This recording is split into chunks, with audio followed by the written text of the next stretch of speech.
La galaxie de la destinée. Par Archange K. Depuis que le peuple des Écalartes n'ont pas donné la pierre de ressourcement au prince des Galactés, l'ancien roi de ces derniers ne veulent plus leur parler et refusent toute explication de leur part. Car pour le roi la pierre est synonyme de paix, de bonheur pour le nouveau né, ainsi que le reste du peuple, fût-il me direz-vous. Pourtant la suite de mon histoire vous apportera l'explication du pourquoi les Écalartes n'ont pas donné la pierre, comme la tradition l'exige. Et pour cela il faut passer une génération après la colère de l'ancien roi. Ce qui nous amène au prince depuis devenu roi à son tour pour devenir parent à son tour. Le roi Voltaire, sa femme Sedna et leur fils Lacté âgé de 3 ans se promènent donc dans leur royaume. Quand soudain notre troupe entende des pleurs d'un bébé. Intriguée, la petite famille remarque aussi de la fumée qui s'évapore vers la direction des gémissements du nourrisson. Je vais voir, restez là, ordonne le roi avec fermeté avant d'aller voir les vapeurs. Son fils décide de le suivre malgré tout, suivi de sa mère. Quelle fut la surprise du roi de découvrir un vaisseau qui avait scratché avec un bébé de quelques mois à peine. Le petit avait miraculeusement survécu, alors que des corps gisaient dans le vaisseau. Cela doit être ses parents, pense Voltaire songeur pour le bébé qui, en voyant le Galacté, s'est arrêté de pleurer et lui souriait. Au même moment arrive son fils qui va voir le bébé en lui souriant, suivi de sa femme Sedna, comprenant alors le terrible drame qui vient d'arriver. Pauvre petit, il est orphelin. Oui, hélas, confirme son mari avec tristesse. Lacté se précipite alors vers ses parents pour leur demander avec enthousiasme sans se rendre compte de la gravité de la situation. Papa, on peut le garder. Comme cela j'aurais un petit frère, dit. Oui. Le roi réfléchit, Sedna s'approche alors du nourrisson, le prend dans ses bras, le petit une fois bien installé s'endort. Aussitôt, la reine s'approche alors et lui montre doucement le bébé afin de ne pas le réveiller. Regarde, il dort, cela veut dire qu'il se sent bien avec nous, de plus tu t'en voudras de ne pas l'avoir sauvé. Le roi Voltaire se met à leur sourire avant d'accepter. Son fils heureux dit. Alors, je sais comment on va l'appeler, cela sera Lamé.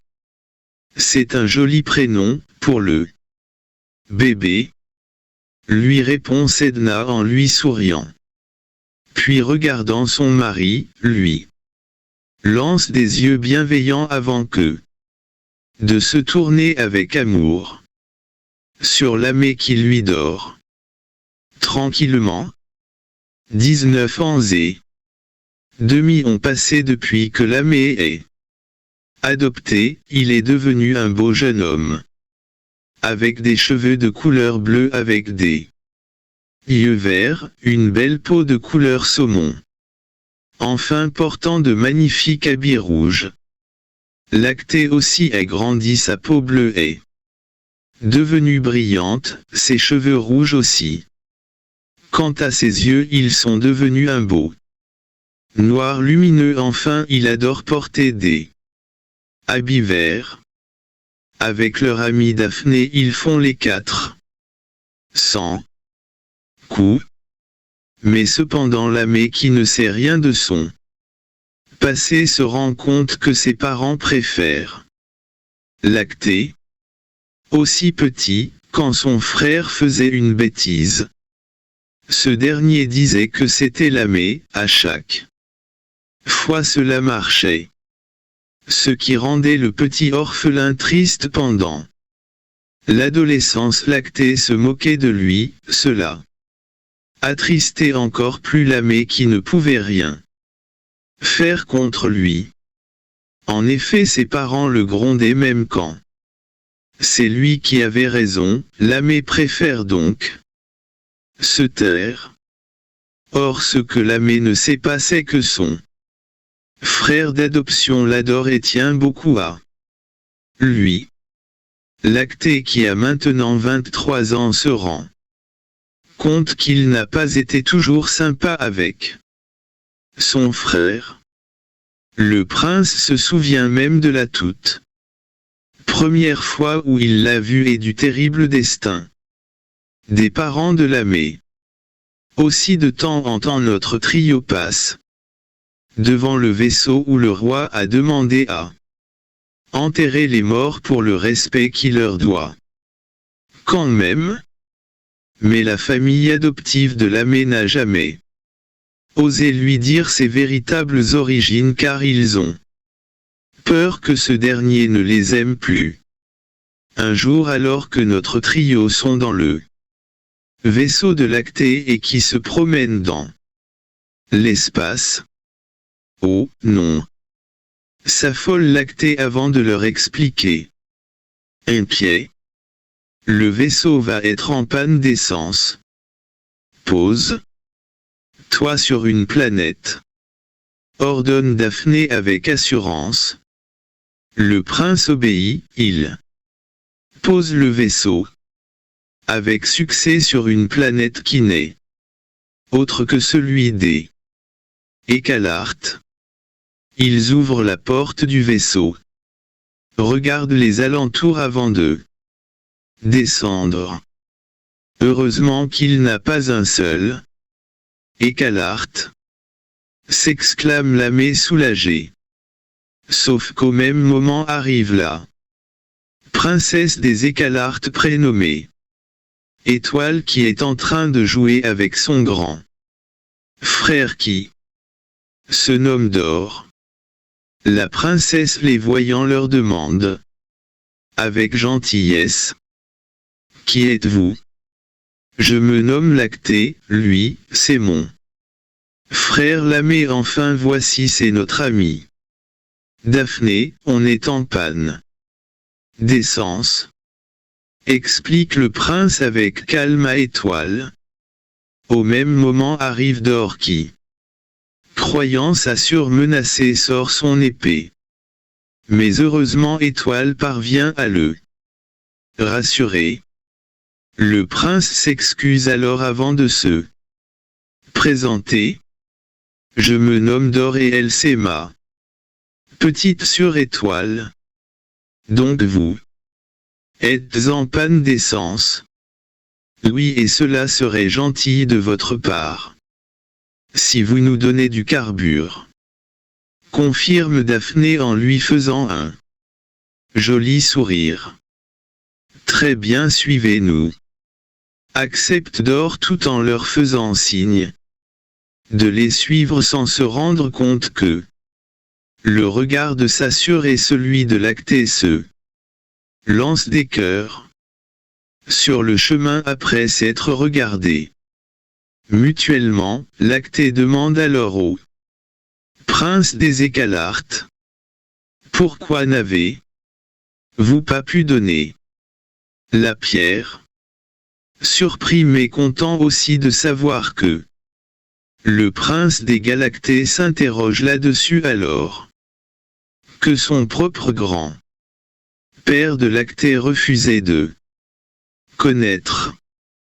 Dor lui répond alors: Car du temps de mon grand-père jusqu'à mes premiers pas, un peuple nommé les Nobscures forcer à un autre, prénommer les Illustrides, d'utiliser leur technologie de pointe à prendre nos minéraux.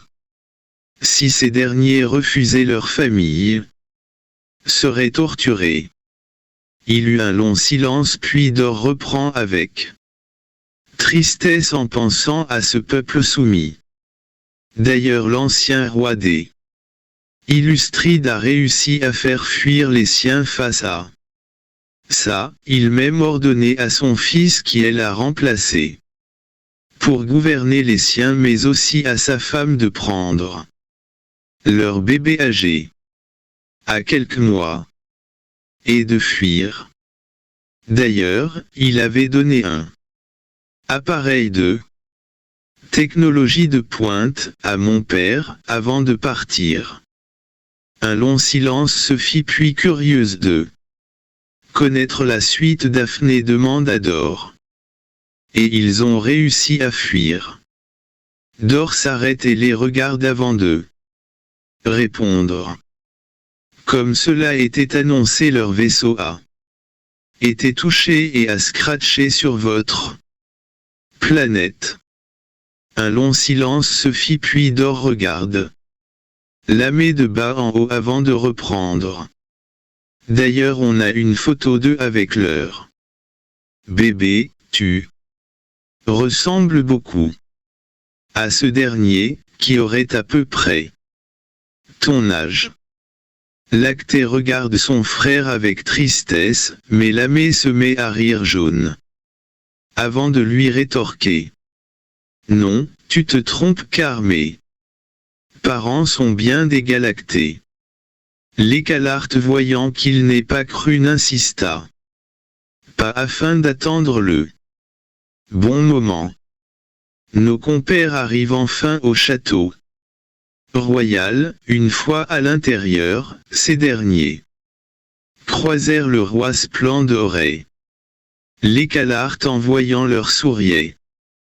À la grande surprise, ceux de nos galactés. Lacté décide alors d'expliquer au roi leur situation. Votre Majesté, je suis le prince Lacté, voici mon petit frère Lamé et notre amie Daphné. Nous sommes en panne d'essence. Du coup on aimerait savoir si on peut en prendre. Mais le roi ne répondait pas et ne semblait pas écouter Lacté. En effet, il fixait Lamé tout en le regardant de haut en bas.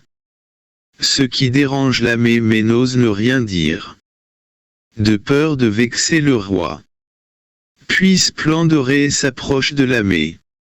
Avant de déclarer. Bizarre, tu ne ressembles pas à un galacté. Mais au fils du roi des Illustrides avec les yeux de la reine. Ce qui gêne encore plus Lamé qui agacé. Répond tout de même poliment. Je suis un galacté, j'étais élevé par les mêmes parents que mon frère. Oui mes petits sache que, même s'ils t'ont élevé en a. Tu la preuve? Demande Splendoré avec confiance. Lamé regarde alors son frère ou dans son regard Lacté pouvait voir. C'est vrai. Lacté décide alors d'intervenir afin de rassurer Lamé.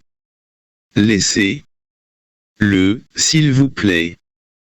Le roi regarde alors Lacté puis Lamé avant d'accepter puis Splendoré propose à ses derniers. Prenez l'essence et Lacté dit tu veux bien expliquer à ton père pourquoi nous n'avons pas pu donner la pierre. Très bien et merci de nous avoir accueillis. Conclut Lacté, une fois l'essence mis dans le moteur, notre trio retournèrent chez eux. Pendant le voyage du retour, Lamé se questionna à propos de la conversation du roi des Écarlates. D'ailleurs Lactée se tourna de temps en temps dans sa direction avec ennui, mais n'osa pas lui dire la vérité de peur que Lamé lui en veut. Quant à Daphné qui savait le passé de Lamé, elle le regarde avec compassion tout en cachant ses yeux attristés. Mais très vite Lamé conclua que s'il avait été adopté que ses parents lui auraient peu être dit, c'est vrai, pourquoi le cacher? En effet, même si ceux ne sont pas ses vrais parents, il les aimerait toujours, donc par amour pour lui, ces derniers lui auraient sûrement dit. Or c'est vraiment facile de dire à un enfant que l'on adoptait. De plus les parents adoptifs ne savent rien du passé des petits orphelins. En effet, c'est comme chercher un grain de sable dans un désert. Cela est purement et simplement le destin qui en décide de nous le faire connaître ou pas. Notre passé si douloureux qu'il peut être des fois. Lamé, se sentant rassuré par ses propres pensées, décide de se distraire par autre chose sur le chemin du retour. Notre trio arrive enfin chez eux. Daphné rentre chez elle, puis Lactée et Lamé en fit de même. Voltaire et Sedna les attendaient car ils étaient inquiets de ne pas les voir rentrer. Quelle furent leur joie de les voir rentrer. Dans le château, le roi et la reine les serrèrent dans leurs bras. Puis une fois l'enlaçade terminée, Lactée raconte tout et comme il l'avait promis à Splendoré, le prince des Galactées expliqua pourquoi celui-ci n'a pu donner la pierre. Voltaire comprend alors, une fois ses enfants couché, le roi va dans son bureau et appelle les Calartes. Ils parlèrent toute la nuit, au petit matin les siens fut surpris de le voir sortir de sa pièce en pleine forme malgré qu'il n'ait pas dormir. Une fois que le reste de la famille fut bien réveillé, Voltaire leur dit: j'ai parlé au roi des Écalartes et la discussion fut intéressante, mais ce dernier m'a parlé d'un petit appareil que les Illustrides lui ont donné. Je fus tellement intéressé de voir cette machine que je les ai invités ce soir, et aussi Splendoré veut que vous invitez votre amie Daphné. Les siens ne le contredisaient pas. Lactée appelle son ami qui accepte l'invitation du prince. Le soir du dîner arriva à une vitesse folle. Les Écalartes fut à l'heure, l'entrée aussi. Une fois arrivé au dessert, Splendoré montre sa machine. Cet appareil voit. Tu permets de savoir tout d'une personne, même son passé. Veux-tu que je te montre? Oui. Accepte. Voltaire peu confiant sur l'efficacité de la machine. Splendoré vise alors conscieusement l'appareil sur Lamé. Lactée et Daphné en colère regardent le roi des Écalartes qui en réalité a ramené l'appareil dans le but que Lamé sache son passé. Si tel est le cas, pourquoi Splendoré ferait-il ça? Il derrière la tête. Que cherche-t-il? On entendit un bip, puis un écran apparaît juste au-dessus de l'appareil où l'on peut voir des images mais aussi des vidéos de Lamé. avec ses parents et son grand-père. Puis une voix off venant de la machine intervient. Cette personne n'est autre que le prince des Illustrides, comme a annoncé la prophétie. Ses parents se sont enfuis avec lui, mais les Nobscures ont réussi à viser leur vaisseau. Seul le prince a survécu et a été élevé par la famille royale des Galactés. La machine s'arrête alors de parler, puis pour couronner le tout splendoré montre une photo où l'on voit le roi et la reine des Illustrides tenant leur bébé qui n'est autre que Lamé. Lamé s'approche de la photo, voyant que l'Écalarte disait vrai s'enfuit. Choqué, Lactée regarde à son tour puis demande avec rage. Pourquoi avez-vous fait ça? En toute réponse, le roi allume la machine qui explique. Alors, selon la prophétie, le prince des Illustrides débarrassera des Nobscures qui tuent et oppriment tous les autres peuples en développant le pouvoir de la galaxie de la destinée, qui les éliminera tous, mais aussi grâce à l'aide de son frère adoptif, des enfant royal du roi et de la reine des Écalarte, lors de l'ultime guerre. Puis la machine arrête de parler, la reine Sedna perplexe demande au roi Splendoré. Tu en es vraiment sûr? Avant, non, mais le grand père de Lamé m'a donné cette machine où dedans il avait oublié la photo. Ce dernier m'a montré comment elle marchait, puis Voactus est parti à son tour en veillant à attirer les Nobscures loin de notre royaume. Je me suis dit que cela devait être faux. Mais quand je l'ai allumé et qu'elle m'a dit cela, je suis resté au début perplexe, puis lorsque j'ai vu Lamé, j'ai compris. Alors que cela était vrai.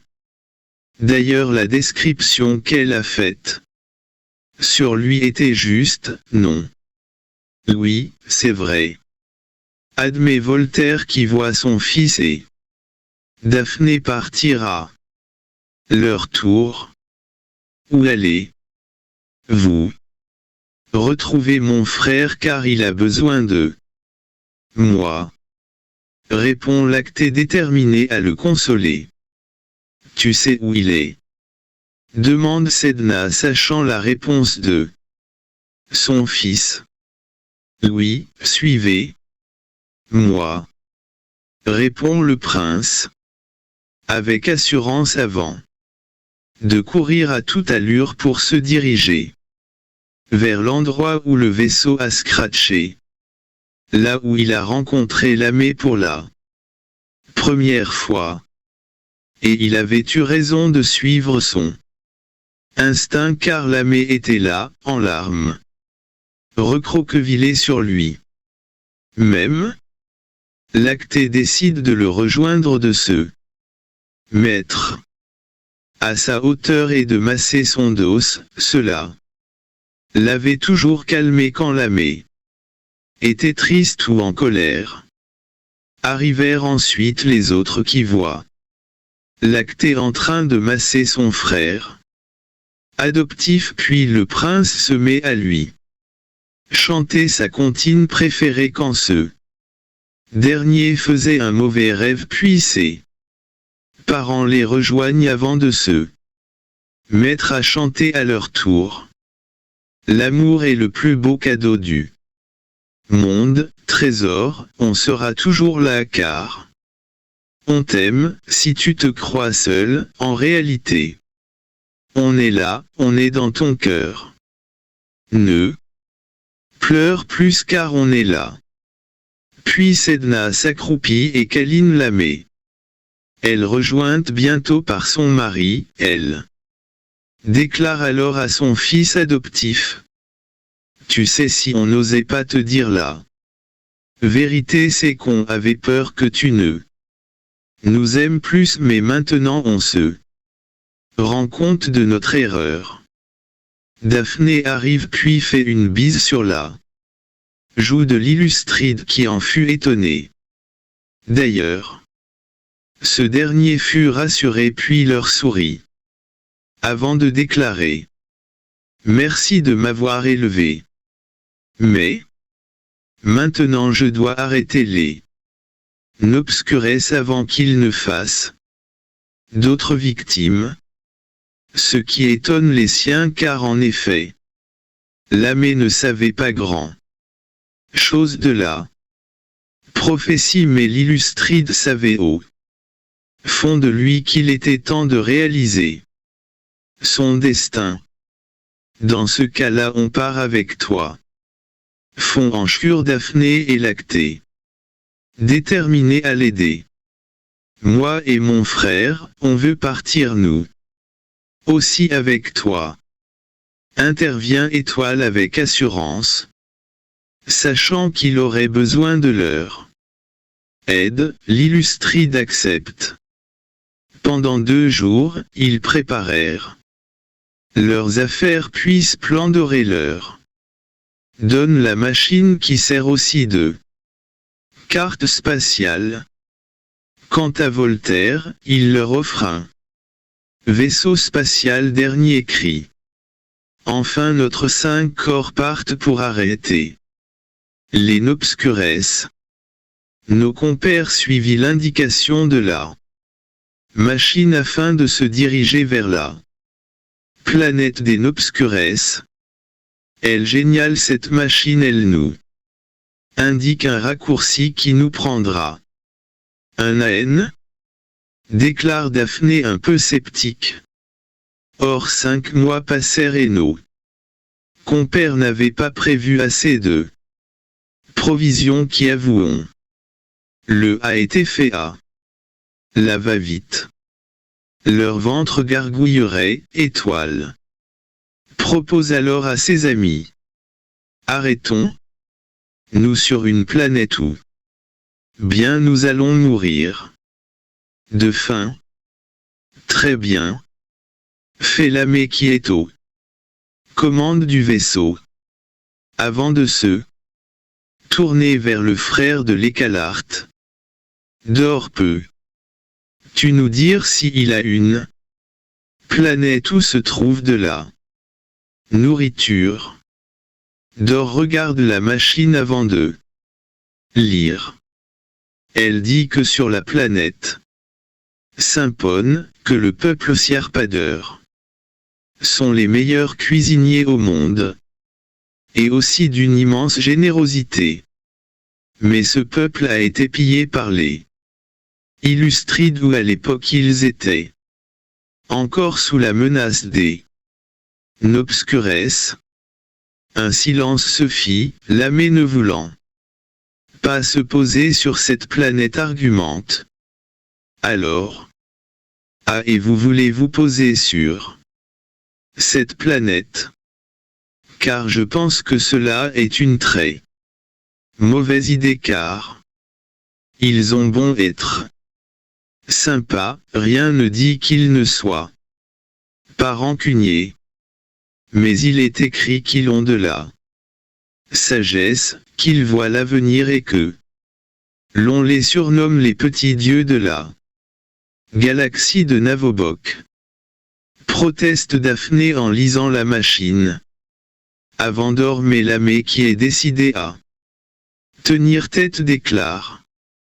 Ils ont beau être des dieux, ils peuvent du coup être encore plus dangereux, car vois-tu ce que l'école nous appris, c'est que les dieux sont rancuniers et vengeurs. Mais Daphné, qui décidait à gagner la bataille, demande alors aux autres, ceux qui veulent se poser pour une collation lèvent la main. Et à la grande surprise de Lamé, tout lève la main, il se met à faire les grands yeux. Daphné lui fait un sourire victorieux. Ce qui énerve encore plus l'illustride, qui malheureusement ne peut aller contre le vote. Bon, très bien, si vous insistez, mais je vous aurai prévenu. Lamé dirige alors le vaisseau vers la planète avec une certaine anxiété de l'accueil des Siapardeurs. Or quelle fut leur surprise d'être attendus par des petits hommes et de petites bonnes femmes avec une magnifique peau rose et de splendides cheveux bleu ciel.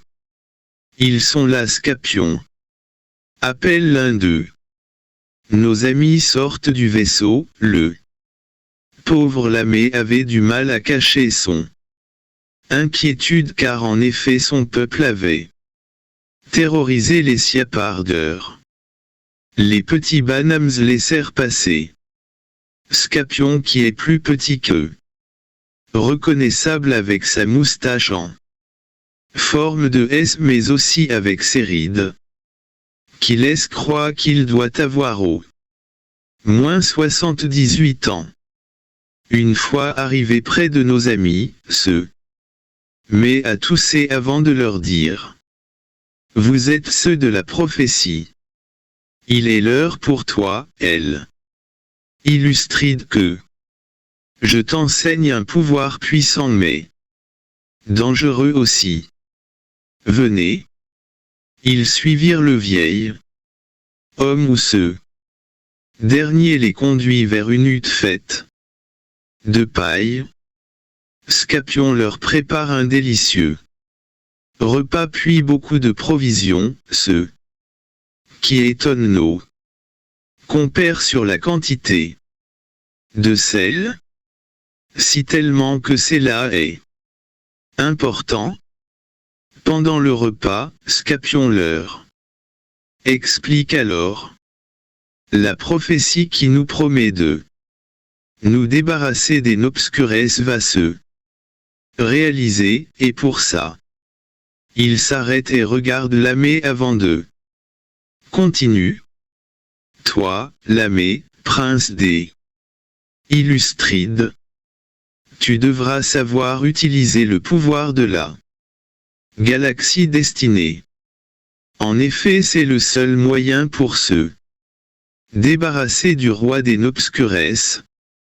Et sache une chose, ce pouvoir est dangereux. Comment ça? Demande Lamé inquiet face à cela. Même si je n'ai jamais vu ce pouvoir de ma vie, il est dit qu'en fonction de sa puissance il produira une boule de feu qui peut se transformer en une mini-galaxie qui accélérait la vieillesse de celui qui l'utiliserait et par conséquence la mort. Un silence se fait puis Scapion reprend. Mais je t'aiderai à l'avoir puis tu devras te débrouiller. Et pour cela il faut que tu regardes ton passé. Ensuite le Siapardeur fait une sorte de magie où l'on peut voir une vision de Lamé bébé avec ses parents et son grand-père. Puis les images bougent, on voit un vieil illustride arriver vers un plus jeune qui est avec sa femme dont celle-ci tient un bébé. Les nôtres ont réussi à fuir, il ne reste que nous, fait le père de Lamé songeur. Le grand-père arrive affolé, ordonne alors Kara, Lac, partez avec Wibo, car Vescure a l'intention de vous tuer car il est au courant pour la prophétie.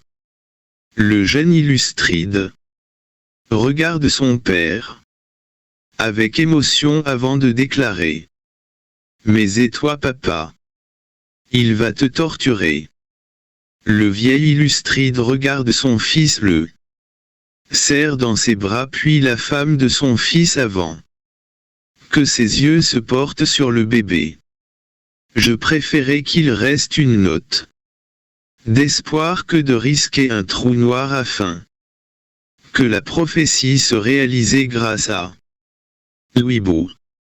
Lac regarde Weibo, Lamé, qui lui sourit, ce dernier lui rend avant de lui, avant qu'une larme sorte de ses yeux puis se tourne vers son père. Qui te dit que cela est vrai? Je t'avouerai rien, mais Lac dit. Toi. Que l'espoir permet beaucoup de choses. Et que rien n'est perdu. Maintenant partez. Lac emmène sa femme et son fils dans un vaisseau avant de décoller aussitôt. Au même moment arrive le roi des Nobscures qui empêche le vieil homme de partir. Transi, tu tombes bien car ta famille est morte. En effet, leur vaisseau a été touché. Et personne n'a survécu, pas même ton cher espoir faiblard prénommé Weibo. Même s'il est jeune voire trop. Et c'est de lui que je devrais avoir peur. Il se met à ricaner avant de prendre Transi par le callback. Sache que moi, Vescure, je ne crains personne et que je prévois tout. Donc ton Weibo est mort, brûlé, pulvérisé, cramé avec souffrance avec une sacrée peur au ventre. Ce qui me rassure moi. Mais pas toi. Car par votre faute vous avez tué la lignée princière de votre peuple, mais je dois te l'avouer que j'y ai cru. J'avais peur pour moi mais en réalité, non, je me suis trompé et toi aussi. Avant de jeter violemment Transi comme un vulgaire jouet, hors de son vaisseau, sans savoir ce qu'il allait devenir. Vescure ordonne ensuite aux siens de partir afin de retourner sur leur planète. L'image disparaît ensuite. Un silence se fit. Lamé en découvrant cela se mit en rage, telle sa rage face à ce monstre de Vescure fut énorme qui fait apparaître une boule de feu au-dessus de lui. Cela étonne les autres. C'est quoi cette boule de feu? Demande Lacté à Scapion. Ce n'est autre que le pouvoir de la galaxie destinée. Répond le vieux Siapardeur avant de conclure. Ce début est concluant. En effet, la colère de Lamé de voir sa famille morte à cause de Vescure fit grossir de plus en plus la boule de feu. Mais Lamé dans sa rage donna tellement d'énergie qui s'écroula à terre. Lamé, crient les autres, son frère adoptif se précipite vers lui afin de le réveiller. Avant d'être rejoint par les autres, Lamé se réveilla au bout d'une journée, ce dernier demande alors, surpris que les regards soient tournés vers lui. Que c'est? Il passait. Tu t'es évanoui car ton pouvoir s'est réveillé. Répond Daphné avec calme et douceur. Avant que Scapion ajoute. Sauf que tu ne le maîtrises pas. Encore. Lamé encore un peu sonné, se lève avec difficulté, ce qui inquiète Lacté qui lui demande alors. Tu es sûr que ça va, Lamé? Lamé le regarde en lui souriant. Déterminé avant de lui lancer avec énergie. Oui, Lacté, ne t'en fais pas, ça va.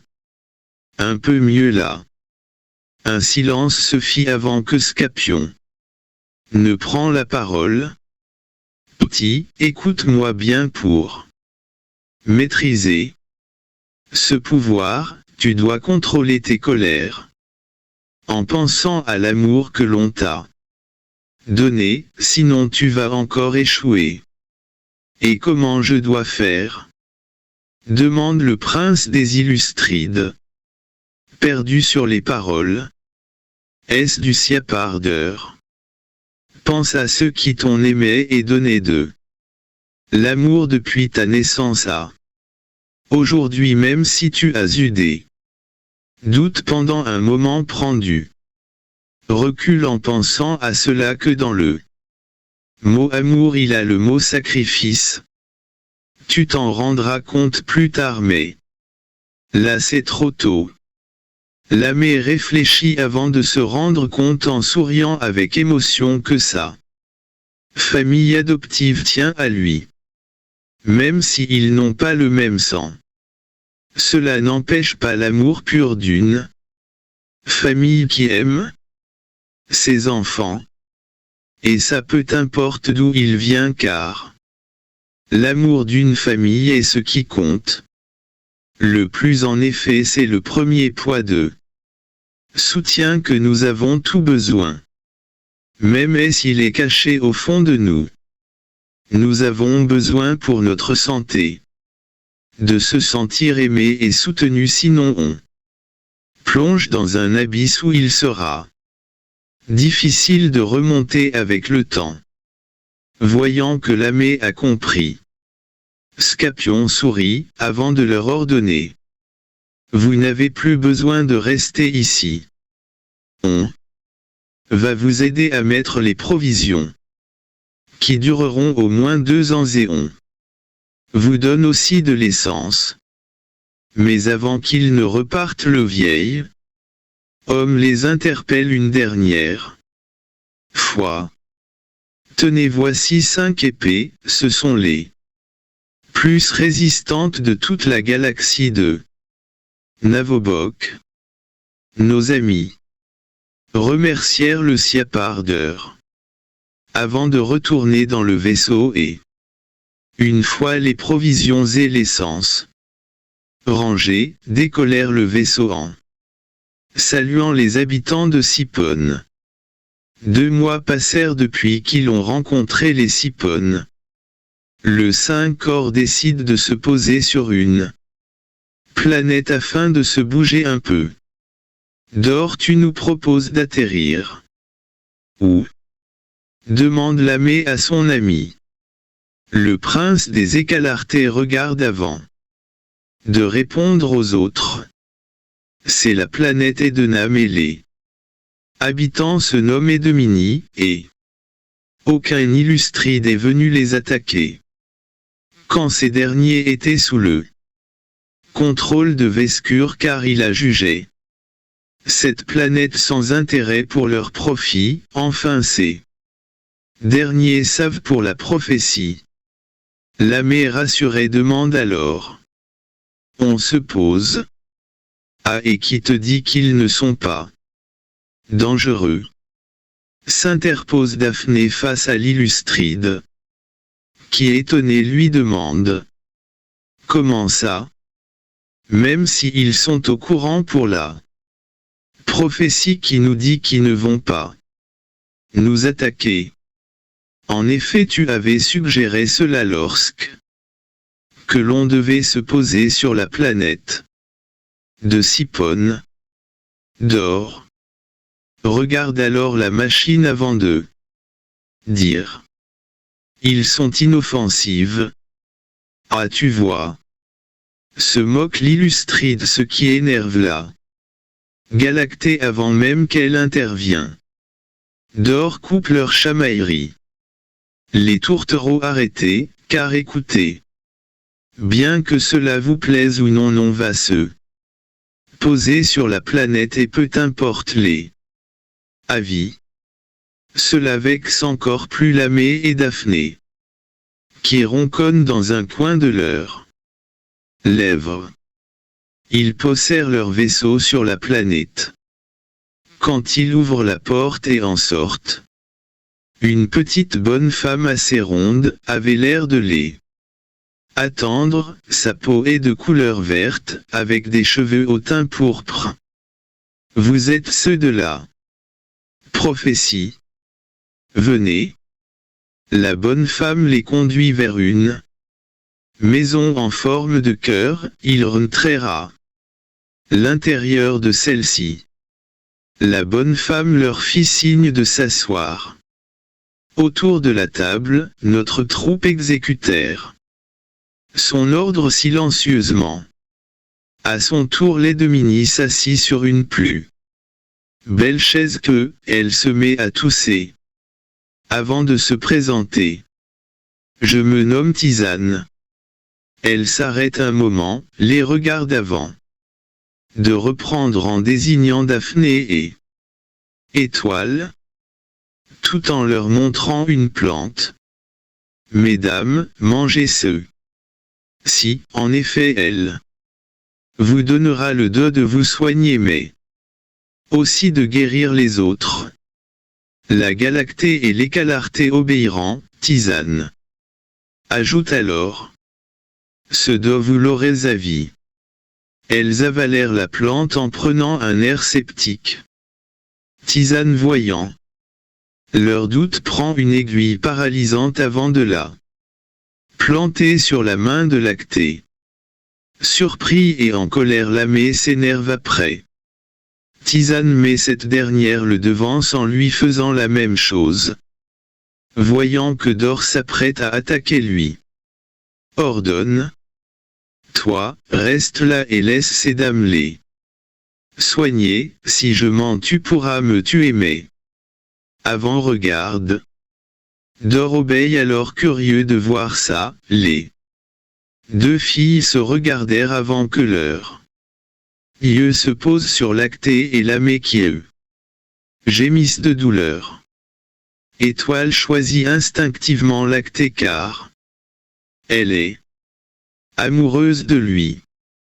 Elle lui enlève l'aiguille délicatement puis le soigne de sa blessure mais aussi de sa paralysie à sa main. Daphné regarde alors Lamé avant de lui faire du chantage à ce dernier. Bon, je te soigne ou pas?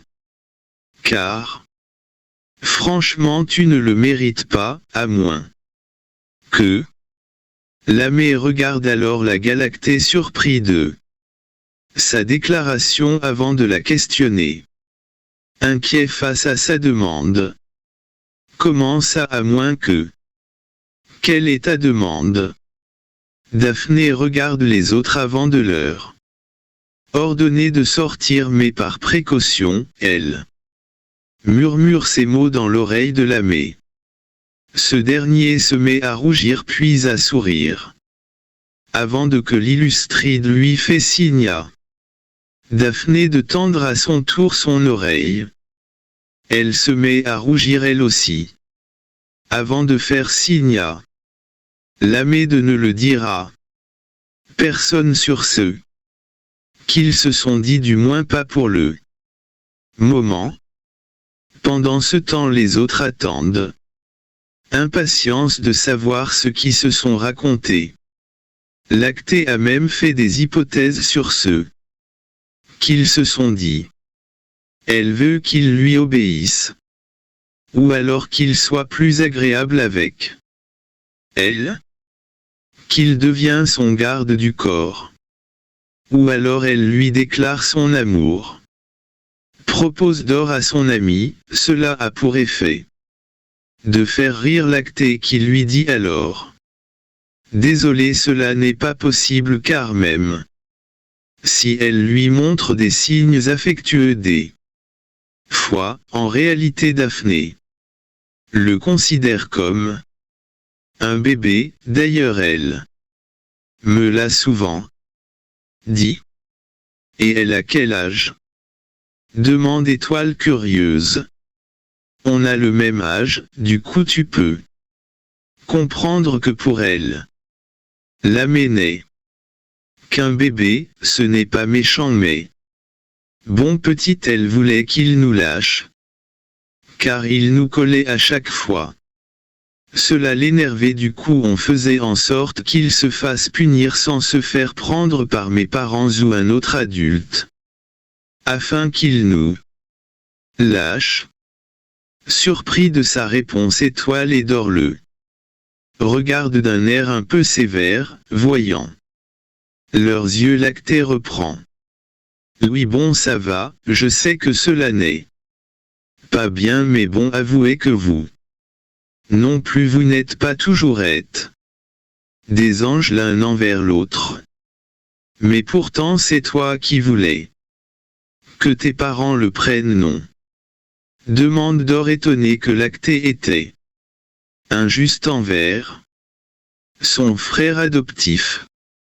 Et, je n'ai jamais dit que je regrettais, au contraire je l'adore, c'est juste qu'il n'arrêtait pas de nous coller.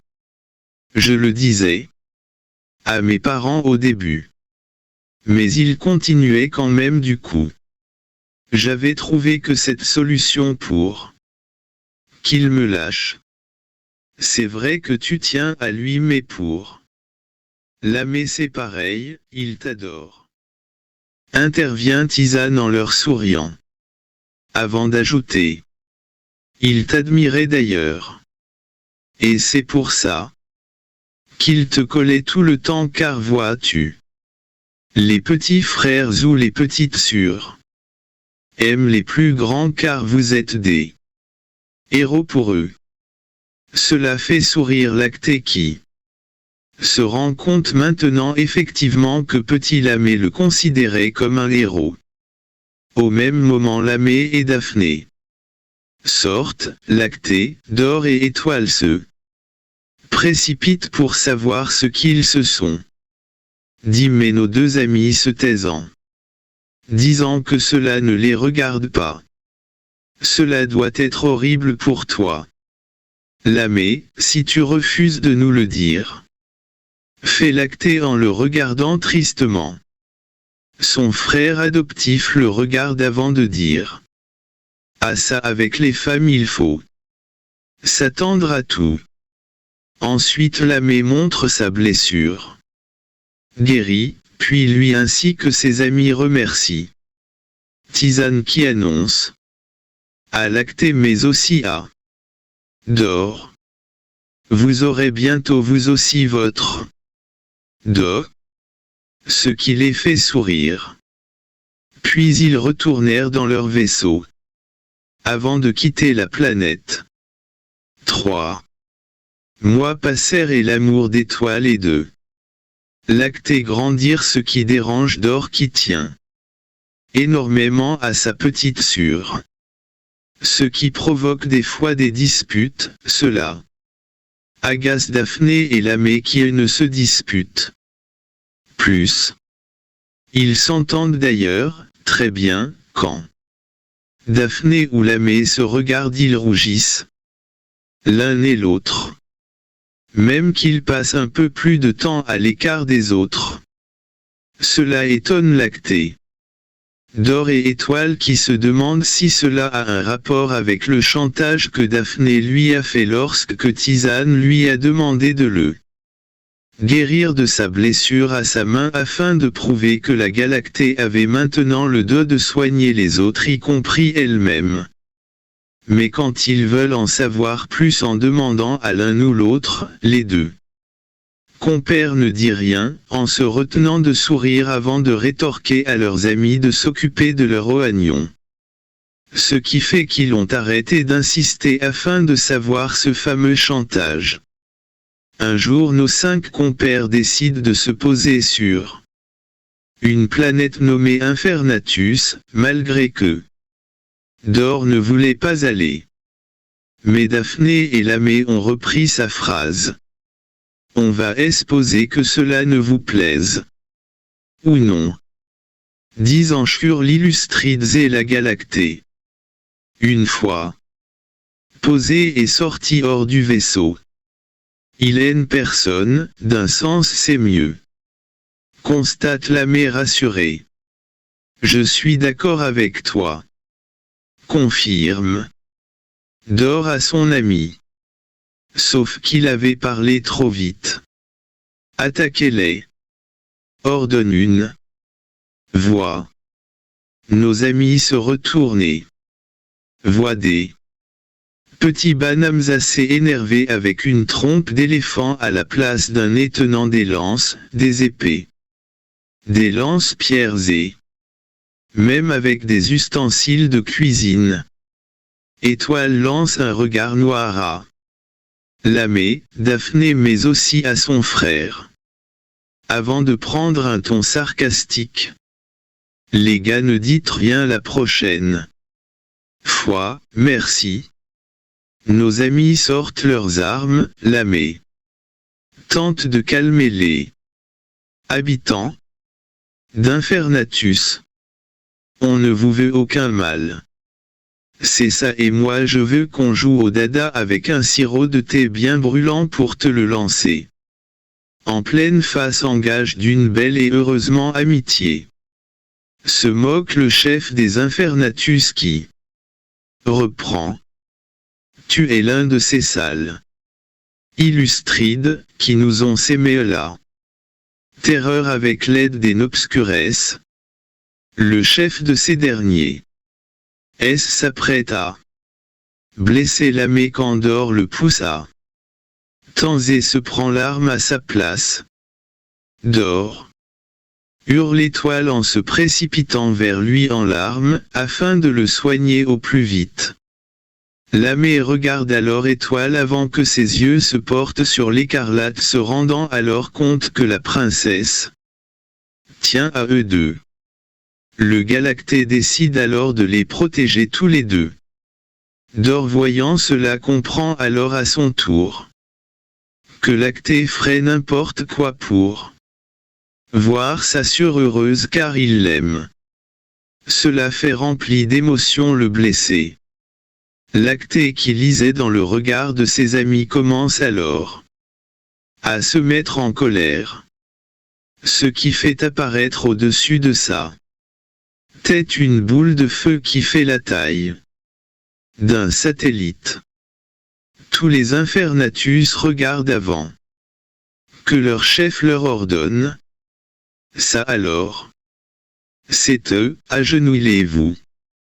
Infernatus, devant ceux qui nous vengeront car le roi des Illustrides disait vrai.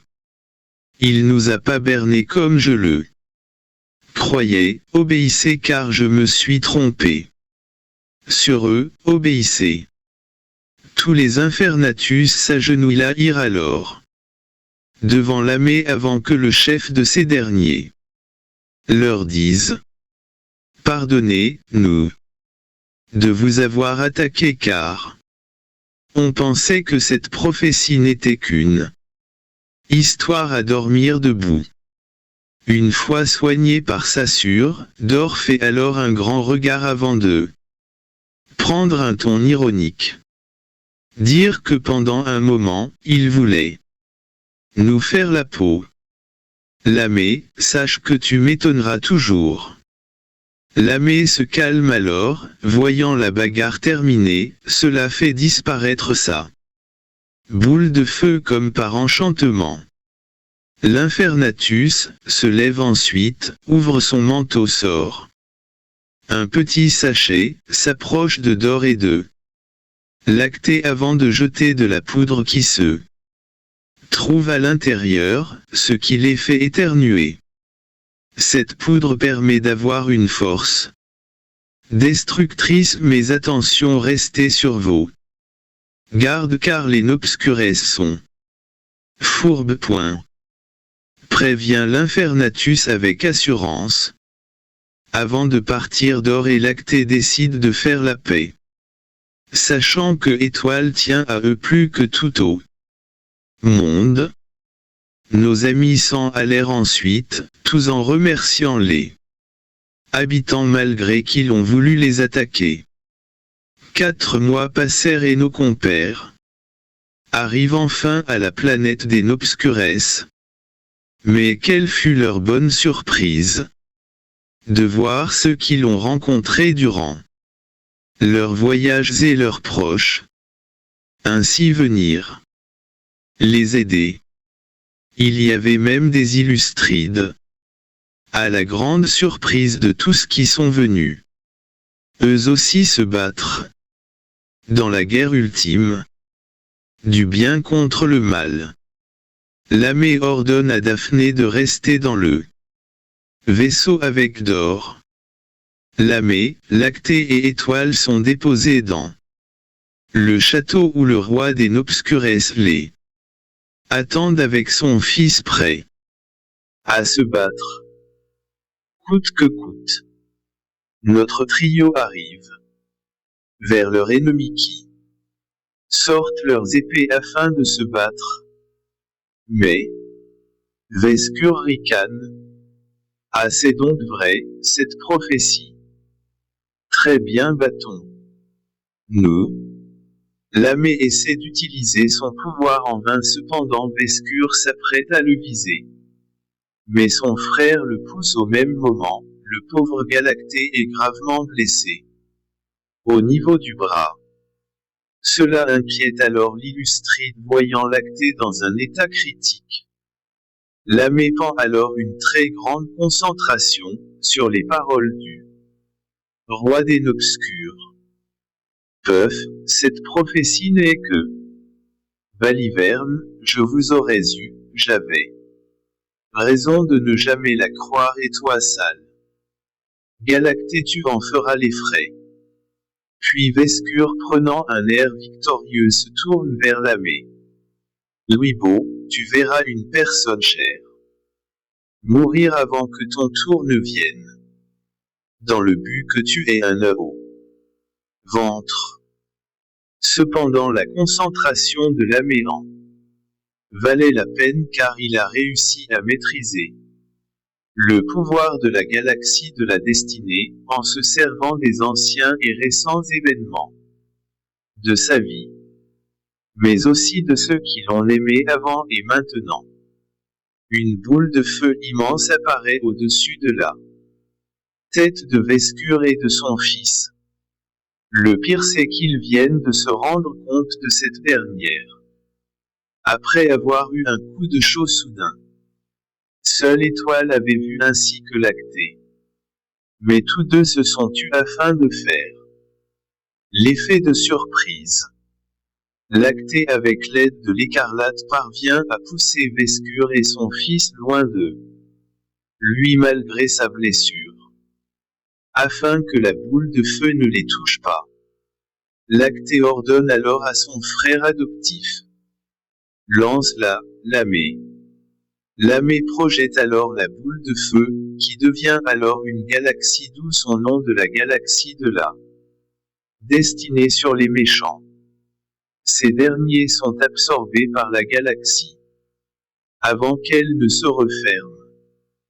Puis Étoile se précipite vers Lactée et le soigne. Lamé voit une bombe solaire, se souvenant que ce type de bombe permet de faire exploser une planète, ordonne alors à ses amis.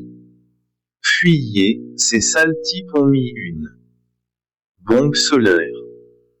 Vite notre troupe court à toute vitesse, font signe à Dor et à Daphné qui les repèrent grâce aux ondes de leur vaisseau.